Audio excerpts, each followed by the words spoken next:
Hi everyone, my name is Kristen Vincent, GIS Manager for the City of De Pere and current WLIA Board member. On today's segment of the WLIA Committee Spotlight Series, I'm joined by Nina Rihn, Vice Chair of the Communications Committee. Nina, thank you for taking some time to talk with me today. You're welcome. So as Vice Chair, you're on your first term with the board and in the first year of your first term. What are your impressions so far being on the board? So far, I have noticed there is a lot to do, and some of it's not super simple, but I think there's so many dedicated people on the board that I can really tell they do their best to make it happen. Great. What was something that you were nervous about that turned out to be different than you assumed? I guess I was a little nervous that I would not understand some of the things I was going to have to do, being that it's my first year and I hadn't experienced any of the things, but luckily Sarah Camilera, our chair, is doing a great job, and she's been training me up really well. Great. So thinking specifically about the committee that you vice chair, the Communications Committee, what are some of the goals of that committee? The committee's primary goal is to just make sure that WLA communicates effectively and in a timely manner to all of the WLA members, and it also helps the various committees make sure that they're getting their communications out in a efficient manner. What tasks do committee members typically work on?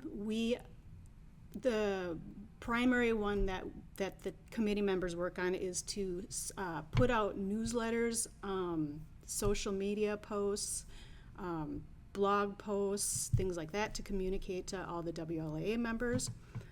We also maintain the WLA website, and our committee maintains the various committees' member lists, so we know how to communicate with each other via the various platforms.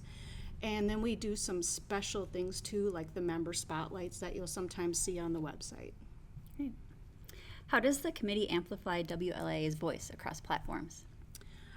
We basically just make sure to put information out on various platforms, and when things are coming up, like events or like important initiatives and things like that, we just make sure to keep people informed. We're really working on ways that we can streamline and make our communications a lot more effective. So that would be it. Yeah. What is the time commitment for serving on the Communications Committee? It really does depend on how much time you're willing to commit to it. We have all kinds of different tasks that people can do, and depending on what types of things you're interested in helping the committee with, you could put in a larger amount of time. The chair and the vice chair are going to obviously put in more time. But like the various members, they might be able to do some smaller tasks here and there, or just give input on the committee. So it kind of is really up to the members. Great. What is your favorite part about being on this committee? I think the coolest thing about being on the Communications Committee is that you get to see all the different communications come through from the various other committees. So we get to have sort of our finger on the pulse of the various things that the other committees are communicating about. Great. All right. Well, thank you, Nina. You're welcome. Thank you for sharing that insight. I hope you learn more about the Communications Committee. If you'd like to learn more or get involved, visit WLIA.org. Thank you.